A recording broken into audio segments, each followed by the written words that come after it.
So before I get into the news of the week, I got some good and bad news in terms of me watching MLS Cup on Saturday. And we'll start with the bad news, and that is that I won't be able to watch MLS Cup live after today. I actually found out that I had to work on Saturday, and that, since the job that I work at, or the place I work at, is very short staffed right now, they decided that they have to asked me to work on Saturday. Though the good news is, I will only work a half shift during Saturday, and I will be off at around 3 p.m. But again, the bad news is that means I missed the entire part of MLS Cup. But the other good news is, at least I can of course watch the replay of it. I already have it DVR on my streaming device, but yeah, it's kind of a shame the fact that I aren't able to watch it live, and that this is going to be the first time in 7 years that I have been able to watch an MLS Cup live instead on the replay. But I guess that's kind of first world problem or life problem, the fact that your work schedule unfortunately conflict as one of the biggest, if not the biggest event of the season, that is MLS Cup. But that being said, the other thing that I also want to mention is that you notice I'm doing this news of the week a little bit later than I thought I was going to do. I mean, I did get off work around 8 o'clock, but unfortunately I did have some error to run, so that's why I'm uploading this video a little bit later than anticipated. But with that being said, let us actually get into the news of the weekend. You would think that in these last couple of days there really isn't a lot of news except regarding the anticipation of the upcoming MLS Cup. I mean, when you look on the league website, you can see there's a lot of article talk about MLS Cup, talk about the previews, the tactical point that was written by some of these analysts, and of course I will definitely talk a lot about this upcoming game tomorrow in my preview of MLS Cup 2021. But surprisingly, there actually is still some news that is not related to MLS Cup. And the first news that is kind of not related to MLS Cup, but it's kind of something that the commissioner always deliver every single year, is a State of the League address, and that's what Don Garber basically delivered a couple of days ago. And during his State of the League address, he of course mentioned about the 30th MLS team that is going to come into the league and who exactly could potentially be, and then the situation with the RSL ownership, and then the new media rights that the league is going to have starting in 2023. Now, in terms of the 30 MLS team, Don Garber did mention that there is free candidate that is going to get that 30th MLS team, and those free candidate and those free cities are San Diego, Phoenix, and Las Vegas. But I think deep down we all know who is going to get it. Like, I think this is in some way kind of the biggest kept secret that we know that Las Vegas is going to get that team. Like, with the way that Las Vegas recently, we've seen other leagues like the NFL and NHL have already got a team there, and we also seen other leagues like MLB and the NBA potentially expanding or moving one of their existing team to Las Vegas as part of a relocation plan. It's no brainer that the MLS is going to try to do that, because that's where all the money is come from. And right now it seems like if you want a team in your city, you better hope that you have a wealthy owner, or an owner that doesn't just kind of backstab the team and trying to pull out of it even when the announcement of course was made. I mean, I'm looking at you, Sacramento, and Ron Burko in specifically. But yeah, I mean, I think everybody know that Las Vegas is going to get the 30th team, and we'll see when exactly that announcement is going to make. Now, in terms of the RSL ownership situation, now Don Garber didn't really go too deep into it. I mean, he did talk about how they are eventually going to get an owner soon, but we've been saying that for the past couple of months, and still we haven't heard a lot of news of anybody potentially is going to become the new owner of RSL. And I mean, we have heard rumors that there are some candidate that is going to take over the team as the owner, but again, there's just not really much that is kind of finalized. And Don Garber is just kind of saying that we're getting close to that point, but in reality we're not really getting close. And to be honest, if you're RSL or an RSL fan, I don't think they mind the fact that they don't have an owner. I mean, after all, they made it all the way to the Western Conference final without an owner, and it just seems like this team always do well when they do face some adversity. So I guess maybe they would think think that, if they want to be successful once again next year, they probably should not have an owner, and maybe once again they should have some chaos that is going on and off the pitch. And then, of course, the last thing Don Garber mentioned is the new media rights. Now, of course, the current broadcast deal is going to expire soon. I believe it's going to be either next season or the year after. I think it's next season that is expire, and there is talk about how it seems like Fox is not going to be part of the next media rights, and that it seems like maybe CBS or even Turner Sports is going to be part of the new broadcast right. But one of the big thing that Don Garber did mention is that basically local blackouts is not going to be a thing anymore, and that is definitely great news, considering a lot of fans have complained about the local blackout rights, and that there's some people that are living nowhere near where their local market is, and they still have games that is blackout. And not to mention the fact that I've heard a lot of people that unfortunately have their team that is broadcast on Bally Sports Network, how that is such a pain to have to deal with, because a lot of people don't have Bally Sports and they aren't able to kind of watch their team. And it seems like with this new deal, it seems like maybe this will kind of loosen that a little bit, and that you don't even need Bally Sports. All you need is ESPN Plus, and you can just basically watch the game, even if the game that you're going to be watching is your local team, because the blackouts is not going to be implemented anymore. So yeah, that's definitely great news for fans that want to watch their team without have to basically look for their local sports network for their team to broadcast their game. But overall, I think it's something that, in terms of some of the other things that Don Garber mentioned, besides that, I don't think there was really a lot that was talked about. I mean, he's basically saying the usual thing. The league is definitely growing, and that the league is definitely moving into another step where, I guess, in a cliche way, it's not MLS 3.0 anymore. I think sooner or later we're going to really reach MLS 3.5 or even 4.0, with the league now being just a selling league, as what Don Garber has kind of been envisioned that this league to be the case. Now, one thing that I'm not sure if Don Garber kind of mentioned this. Well, I think he didn't mention this because this actually was in news before, when he basically had that state of the league address, and that of course is the new development league that is going to be coming into MLS next season. So for a while we've been talking about this new development league and exactly what it's going to look like. Well, we finally got the answer a couple of days ago. First of all, this new development league is going to be called MLS Next Pro, and it will feature 21 MLS team and one independent club named Rochester NYFC. Now, they also mentioned the fact that there is a chance that the remaining MLS club that is not part of MLS Next Pro is going to have a development team in the future, and they said that there's even going to be 7 MLS team that's going to have their development team in MLS Next Pro as soon as 2023. And there's even some talk that other teams that is not affiliates with an MLS team that is going to be joining into this development league. But either way, we finally got some detail of how this league is going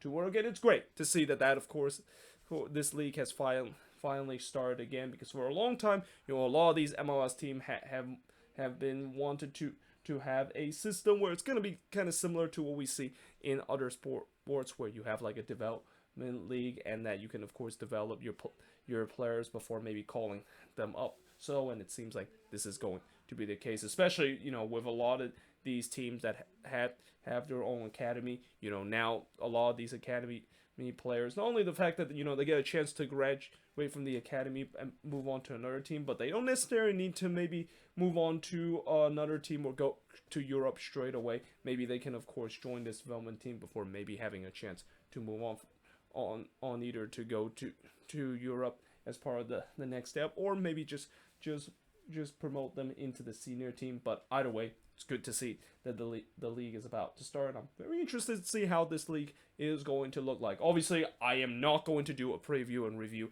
in terms of this new league. In fact, I'm going to try my best to watch as much as possible, because, I'm pretty sure this new league is going to be taking place around the same time when all those MLS game is going to happen. And, there's only as much soccer as I can there's only so much soccer that I can watch before, I just don't have enough time to, of course, watch these games. But there's going to be some teams I'll, of course, will watch out in terms of development league, especially my team, the San Jose Earthquakes and Minnesota, both having development team in the league. I'll definitely be keeping an eye on those team in this new development league. Now, Chris Armas was named as the assistant head coach of Manchester United a couple of days ago. Now, this was a very interesting and kind of weird kind of announcement. The fact that Chris Armas decided to go overseas and become an assistant and head coach of Manchester United. I mean, we know recently Manchester United have just sacked Ole Gunnar Solskjaer, and they have, I think his name is, what was the new interim head coach name, or the interim manager name? I think it's Ralph Rangnick. That's the new interim manager for Manchester United, and we don't know whether or not if he's going to be potentially promoted to be the permanent manager. But either way, it seems like Chris Armas is going to join that coaching staff. And we've seen before how players, when they do make a jump to Europe and join these big teams, it kind of turns out to be successful.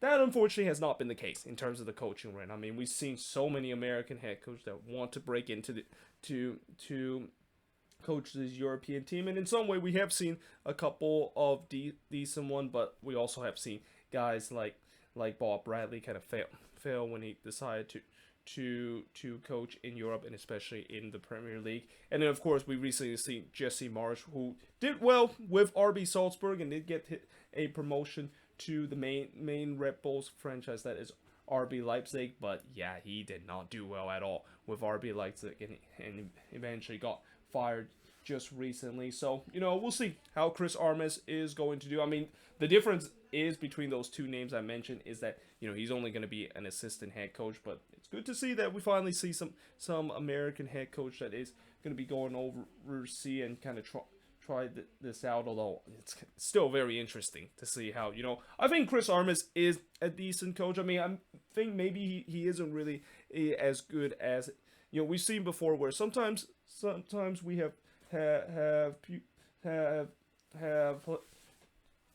coaches that are doing more well on the assistant role than we've seen in the head coaching role. And so far, Chris Armas, at least during his time with the Red Bulls, and especially as an assistant head coach backing up Jesse Marsch, he definitely has done well with that franchise. And that, I know, obviously people will point out of his head coaching time with Toronto FC and how much of a disaster that is, but maybe of course will work out with Manchester United. We'll see how that is going to turn out.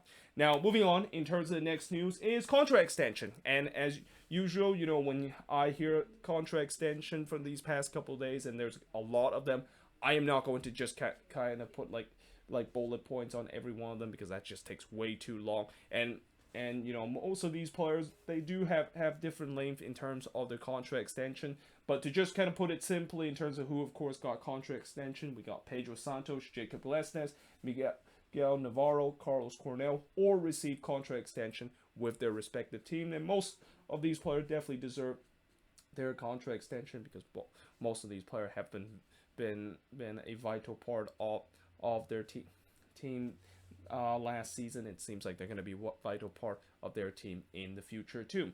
Now, moving on in terms of the next news, and now talk about some transfer reports, and now finally started to talk about potentially big name player that may be moving to another MLS team, because even though technically the transfer window doesn't open until MLS Cup, that doesn't mean that there is some big name player that is currently with an MLS team that could be traded to another team. And one of those players is Lewis Morgan, who is reported that he is actually going to be heading to the New York Red Bulls for $1.2 million. Now, not only the fact that this is a report, but this is pretty much a done deal, and that once the transfer window does open, Lewis Morgan will indeed head to the Red Bulls for $1.2 million. Now, when I look at that price tag, yeah, that definitely looks like it's a hefty price tag. And I'm not saying Lewis Morgan is not a good player. He was definitely the lone bright side for Inter Miami in the first season, probably their best player in their first season. I mean, in his second year, he definitely did had a bit of a sophomore slump, but he is still a player that has regard, or as a player that always work hard for his team. And at time, he was really the only player for that Inter Miami team that actually do care and actually do put 110% on the pitch. And I think the Red Bulls are definitely going to get a good player like that, but is it worth of the $1.2 million price tag? And especially if that's the allocation money, yeah, that is a really hefty kind of deal, and we'll see whether or not if this, of course, will turns out well for for either of these teams. I mean, for Inter Miami, I guess this is also a move that it's some way they were kind of forced to make, because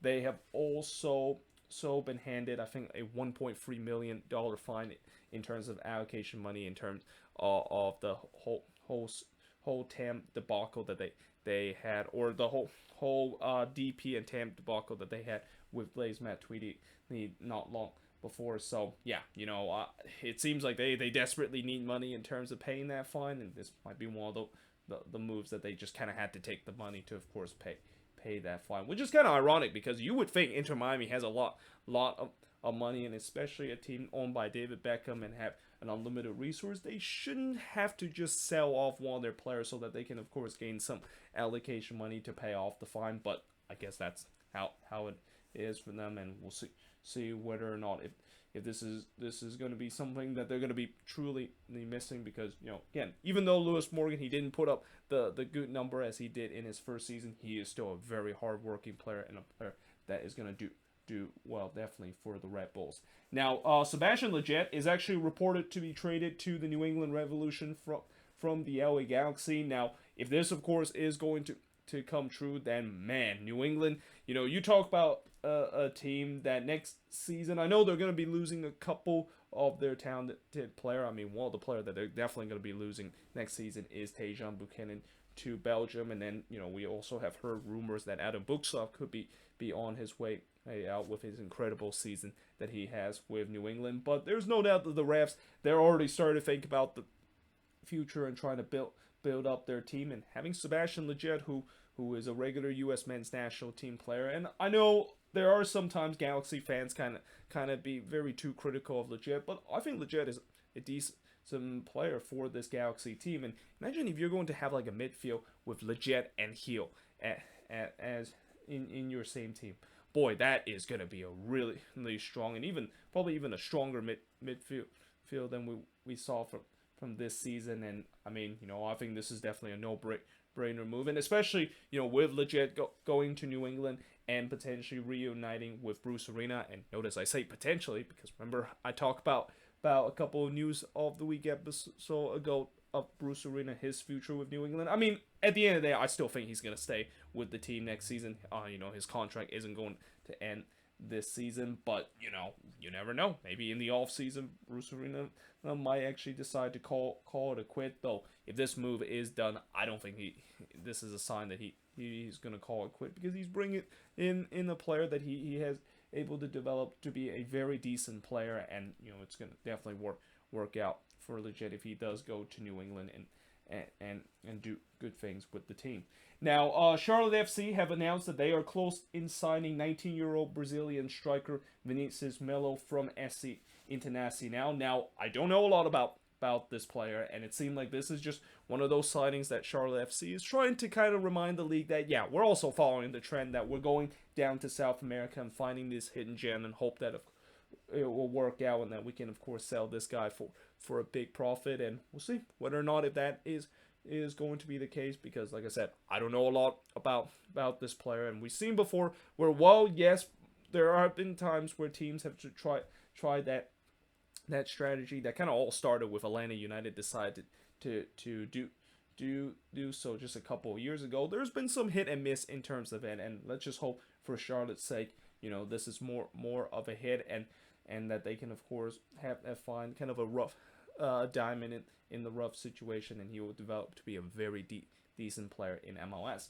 Now, there is numerous Bundesliga team that is lining up for a move for Atlanta United center back Miles Robinson, and I won't be surprised eventually Miles Robinson will leave Atlanta United to make his move to Europe, because I think he's ready to do so. I mean, he's already a player that is a regular starter for the U.S. men's national team, and a guy like him also have an incredible season once again with Atlanta. It was just a matter of time before he does move on, and for Atlanta, they're definitely listening to some of the offers that these Bundesliga that are trying to offer, and I believe there's even a team in England that is Stoke City that is trying to line up for a move for Miles Robinson too. So we'll see which team, of course, will get him. But either way, this is definitely good for not only for Orlando United once again selling off of a young player that they developed for a big sum of money, but also for the career of Miles Robinson continue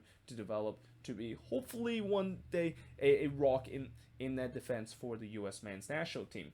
Now, moving on in terms of the next news is that Carlos Hill has won MLS MVP, and there's really not much I need to say other than the fact that this was kind of expected. I mean, I know there's going to be some people that say Hani Mukhtar got robbed of that award, but you got to remember this award was voted before the MLS playoffs have started, and even though Hani Mukhtar no doubt had a better playoffs compared to Carlos Hill in the playoffs this season, in terms of the regular season, there is no doubt that Carlos Hill was just a magician in this league. Like, he literally was the heart and soul of that New England team, just pulling the string on the attack, and there's no doubt that he's going to definitely continue to do that heading into next season. And I won't be surprised he's going to be on eyeing to trying to win the MVP award for the second year in a row. Like, I will also say another thing that I'll also say is, remember a couple of years ago when New England decided to sign Carlos Hill, and how I said that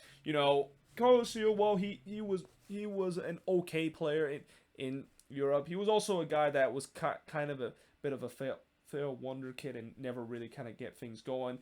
And I thought at that time when the Revs signed him, this looked like it was going to be a terrible move, and that you don't make this gamble of trying to get a guy that hasn't really done well and seems like kind of like a washed up the European player, and hope that you can develop him to a decent player in MLS. And how wrong I was, and how wrong was everybody too that kind of make that prediction, because he's been nothing short of amazing ever since he come to MLS. And I won't be surprised that you got to remember he's also so not as old as you think he is. I think he's gonna approach his 30s, and there's even talks of the fact that he could maybe potentially go back to Europe after a stellar season that he has in the league and also in the previous year. Although I'm pretty sure New England is trying not to do that, and we know they're probably not going to let him leave to because I think he also have signed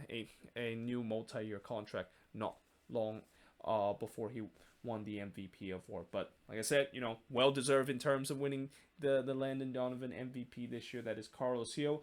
But now moving on in terms of the next news, and this is a news that I've kind of mentioned it before, and that of course is Emmanuel Reynoso and his situation down in Argentina, and that it seems like he got himself in big trouble down in Argentina and decided to pistol whip a minor down there. And I was really praying that maybe this reports is actually false, but then as the story continued, the fact that he was detained in Argentina, and then now he's actually locked up in a jail while they of course do the investigation. Yeah, this is definitely looking bleak in terms of Reynoso's future with Minnesota. And I'm pretty sure for the Loons, as tough as this decision is going to be, because Reynoso is definitely the heart and soul of this team, you simply cannot not let a player that if this investigation does show that he is guilty, of course, doing that, he's going to be in jail for at least a year or 6 years, and that's just not going to be a good look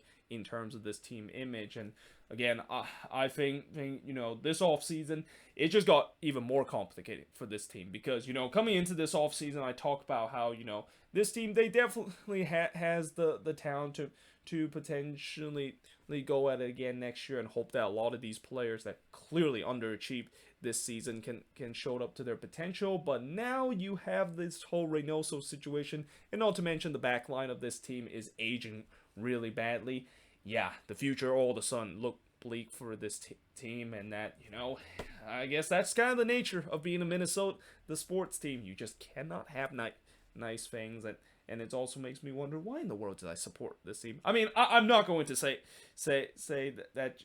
I mean, even though I kind of say that out loud a little, but I'm not going to stop following this team after this situation. I mean, the silver lining I will say about this is that at least the Loons does open up another DP spot, and that they do have 2 DP spot open heading into next season, and it will be interesting to see if they can maybe add some more pieces on this team to really get this team get this team back on the track that they were when they made that Western Conference final run. But having your star player getting arrested down in Argentina, that is definitely not a good start in terms of trying to hope that next year is going to be better for this Minnesota United team.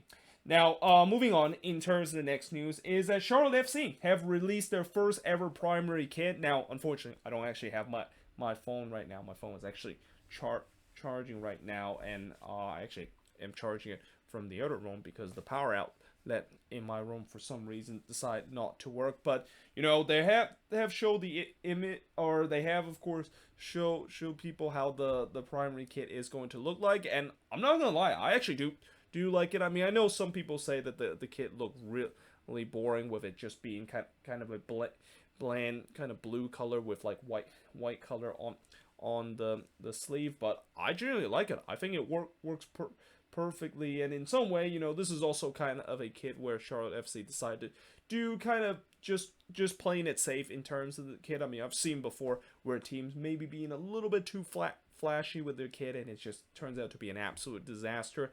And it just seems like Charlotte is not going to try to take that route. They decide to play something safe, and especially anytime when there's kind of a blue in a kit, and especially with the blue that Charlotte FC has, which kind of like that baby blue and kind of sky blue kind of color, it just works perfectly for a jersey, and that's definitely one that I would definitely be looking forward to get it as soon as I can technically get it right now, but I heard that I'm not going to get it until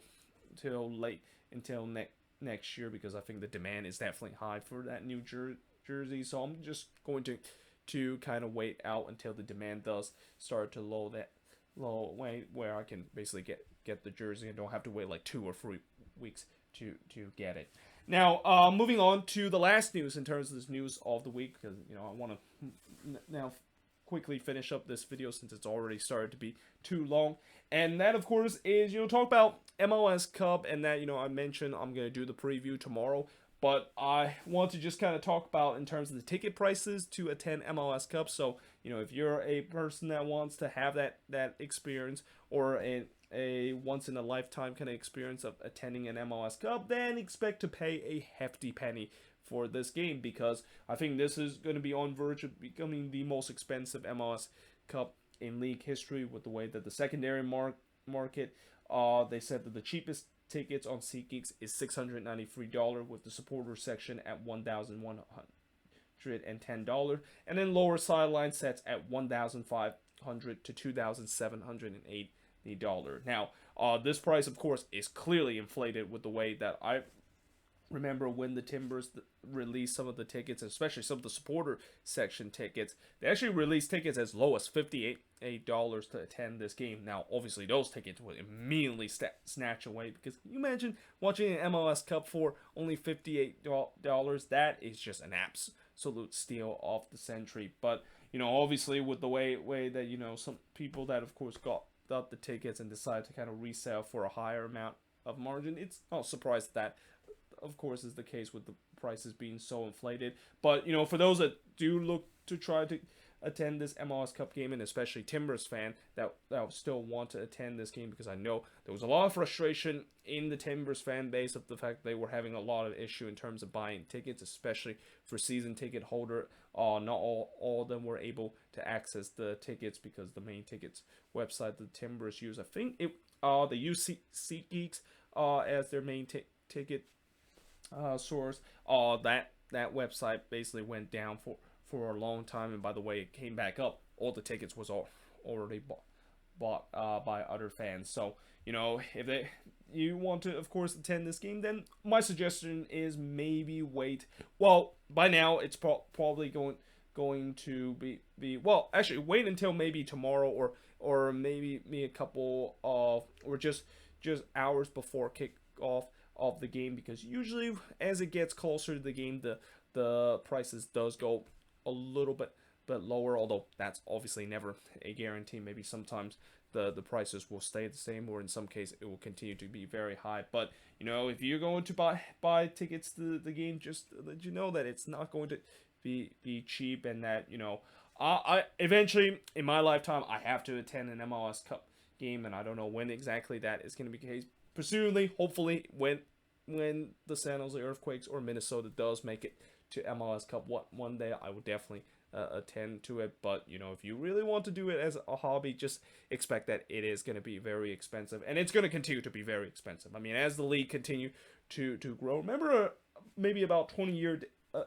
ago, how MLS tickets or MLS Cup tickets were relatively cheap because the league was still in its infant stage and it wasn't getting national attention. Yeah, now it's started to get national attention, and especially it also doesn't help the fact that that team that is hosting MLS Cup is one of the most popular team, and a team that has a very high demand in terms of ticket wise. Yeah, it's no surprise why the tickets for this MLS Cup is incredibly expensive, and as I said, it's just going to be more expensive as we go down the line. But either way, hope you guys enjoy this video. If you do, make sure you guys leave a like, smash the subscribe button. Let me know in the comments below what do you think of these news that happened in the past couple of days, and let me know in the comments below if there's any news that I didn't put here on the board that happened these past couple of days around MLS. But until then, hope you guys enjoy this video, and I will see you guys next time.